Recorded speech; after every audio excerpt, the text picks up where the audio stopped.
दोस्तों ये कहानी एक ऐसी लड़की की है जो अपने सपनों को पूरा करने के लिए घर घर जाकर लोगों की मसाज करती है, लेकिन लोग उसकी मजबूरी का फायदा उठाते हैं और जबरदस्ती उसे अपने गन्ने की सैर कराते हैं। तो चलिए देखते हैं उस लड़की को अपने सपनों को पूरा करने के लिए किन किन मुश्किलों का सामना करना पड़ता है। कहानी की शुरुआत में हम जेनी नाम की एक खूबसूरत लड़की को देखते हैं। जेनी एक हॉस्पिटल में नर्स का काम करती थी, लेकिन उसे वहाँ इतने पैसे नहीं मिलते थे जिससे वो अपने सारे सपनों को पूरा कर सके, इसलिए वो घर घर जाकर लोगों की मसाज भी करती है। इसी तरह से जेनी आज भी अपने एक क्लाइंट से मिलती है जिसका नाम टोनी होता है। टोनी जेनी से हमेशा अपनी मसाज कराता रहता था, इसलिए वो आज भी जेनी को अपने घर लेकर जाता है, जहाँ जेनी पहले तो टोनी की अच्छे से मसाज करती है, उसके बाद उसके गन्ने की सवारी करने लगती है। इससे टोनी की सारी थकान दूर हो जाती है। काम खत्म होने के बाद जेनी वहाँ से चली जाती है। रास्ते में जेनी को कुछ लड़के मिलते हैं, वो जेनी को देखकर उसके सामने गर्म बातें करने लगते हैं, तो जेनी भी इसमें उन लड़कों का साथ देती है और उनके साथ गंदी गंदी बातें करके उन्हें गर्म कर देती है। वो लड़के जेनी से उसके बारे में पूछते हैं, तो जेनी उन्हें बताती है, मैं लोगों के घर जाकर उन्हें मसाज देती हूँ और उनकी सारी इच्छाओं को पूरा करती हूँ। ये सुनकर वो तीनों लड़के बहुत खुश होते हैं। इसके बाद जेनी वहाँ से चली जाती है क्योंकि उसे अपने अगले क्लाइंट के पास मसाज करने के लिए जाना था।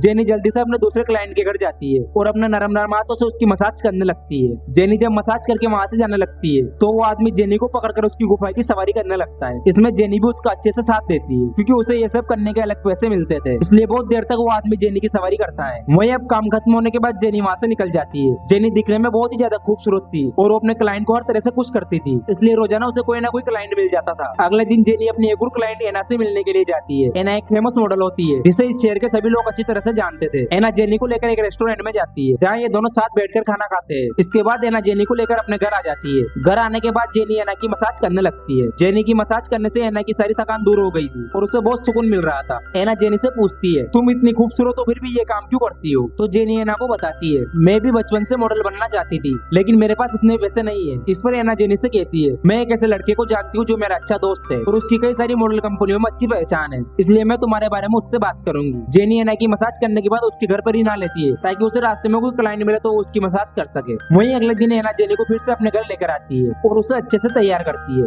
ताकि एना का दोस्त जेनी की अच्छी अच्छी फोटो खींच सके। वहीं सीनू भी अपना सामान लेकर वहाँ आ जाता है और जेनी की फोटो क्लिक करने की तैयारी करता है। इसके बाद वो जेनी की फोटोज खींचने लगते हैं। जेनी भी अलग अलग पोज देकर अपने फोटो खिंचवाती है। जेनी आज बहुत खुश थी क्योंकि आज वो लोग उसके बचपन का सपना सच करने वाले थे। काम खत्म होने के बाद जेनी अपने घर चली जाती है। जेनी के वहाँ से जाते ही सीनू एना को पकड़ लेता है और उसे एक रूम में ले जाकर उसकी गुफा में धमाके करने लगता है। दरअसल सीनू और एना एक दूसरे के साथ रिलेशन में थे, लेकिन वो ये बात किसी को नहीं बताना चाहते थे। वहीं अगले दिन एना जब अपने घर पर नहीं होती तभी सीनू जेनी को कॉल करता है और उसे अपने घर आने के लिए कहता है ताकि वो अपनी खींची हुई फोटो देख सके। तो जेनी भी जल्दी से तैयार होकर एना के घर पहुंच जाती है जहाँ सीनू उसे उसकी फोटोज दिखाने लगता है। जेनी को अपनी फोटो बहुत पसंद आती है और उन फोटोज में बिल्कुल एक मॉडल लग रही थी। एना जब फोटोज देख रही होती है तभी सीनू जेनी के क्लोज आने लगता है क्योंकि वो भी जेनी की तरबूजों का मजा लेना चाहता था, लेकिन जेनी को यह सब अच्छा नहीं लगता है क्योंकि सीनू एना का दोस्त था, इसलिए जेनी सीनू को यह सब करने से मना कर देती है। लेकिन सीनू जेनी से कहता है, मुझे एना बिल्कुल भी पसंद नहीं है और मैं तुमसे प्यार करने लगा हूँ। सीनू की बात सुनकर जेनी भी पिघल जाती है। इसके बाद ये दोनों पलंग तोड़ मजे करने लगते हैं।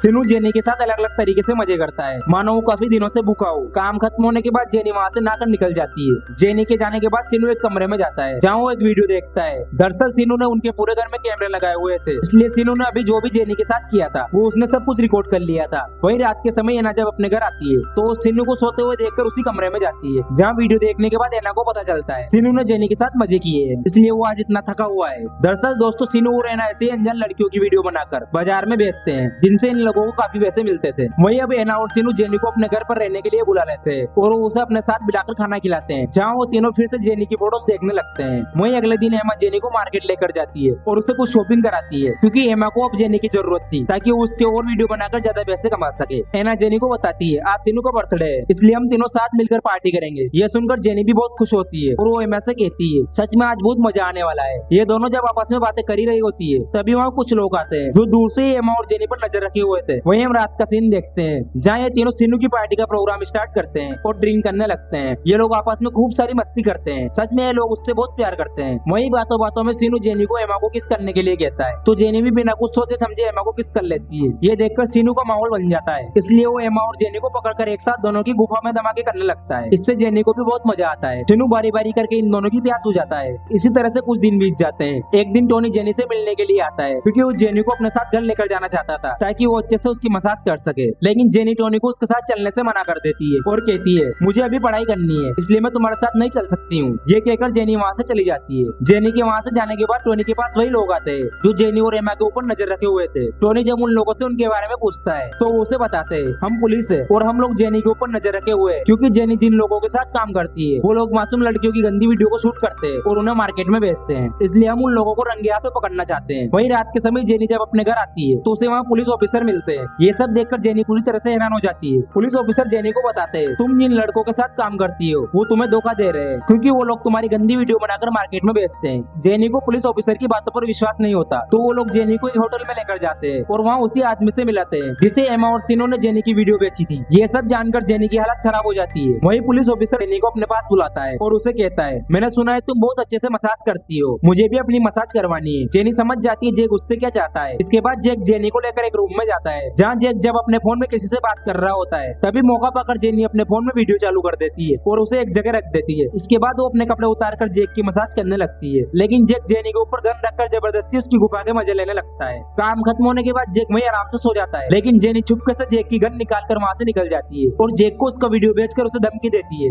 अगर उसने उसके साथ ये सब दोबारा किया तो उसका वीडियो वायरल कर देगी। वहीं दूसरी तरफ एमा और सिनु जब अपने घर आते हैं तो उन्हें वहाँ पुलिस वाले दिखाई देते हैं। ये देखकर वो दोनों वहाँ से भाग जाते हैं। अगले दिन रात को एमा और सिनु फिर से अपने घर आते हैं और अपना सारा सामान पैक करते हैं और यहाँ से निकल जाते हैं। इसी तरह से कुछ दिन बीत गए थे। एमा और सिनु को पैसों की जरूरत थी, इसलिए एमा किसी नई लड़की को अपने जाल में फंसाने लगती है ताकि उसका भी वीडियो बनाकर मार्केट में बेच सके। लेकिन एमा को ये नहीं पता था जेनी ने अभी तक उसका पीछा नहीं छोड़ा है, क्योंकि जेनी अभी भी एमा का पीछा कर रही थी ताकि वो एमा को सबक सिखा सके। वहीं एक दिन एमा जब अपने घर से बाहर जाती है तो जेनी सिनु से मिलने के लिए उसके पास आती है और उससे इस तरीके से बात करती है जैसे उसे अभी तक उनके बारे में कुछ पता नहीं हो। वहीं अगली सुबह जेनी जब एमा का पीछा करते हुए एक रेस्टोरेंट में जाती है तो उसे वहाँ जेक मिलता है। जेक भी एमा को पकड़ने के लिए उसका पीछा कर रहा होता है। जेनी जेक से कहती है मैंने अभी तक तुम्हारा वीडियो डिलीट नहीं किया है, अगर तुम मेरी मदद करोगे तो मैं तुम्हारा वीडियो डिलीट कर सकती हूँ। जेनी जेक को अपना नाम इस केस से हटाने के लिए कहती है तो जेक भी जेनी की बात मान जाता है। अगले दिन जेनी अपने एक फ्रेंड को एक कैमरा देकर एमा से मिलने के लिए भेजती है ताकि एमा उससे बात करके उसे अपने जाल में फंसाने की कोशिश करे। जेनी की फ्रेंड ये सब अपने कैमरे में रिकॉर्ड कर लेती है। इसके बाद जेनी ये वीडियो जेक को बताती है ताकि जेक अपने आगे का काम कर सके। वहीं जब जेनी सिनु से मिलने के लिए उसके पास आती है तो उसे कहती है पुलिस को तुम्हारे बारे में सब पता चल गया है और मेरे पास तुम्हारा वीडियो है, इसलिए अब तुम दोनों को वही करना है जो मैं कहूंगी। इसके बाद जेनी एमा और सिनु के सिर पर गन पॉइंट करके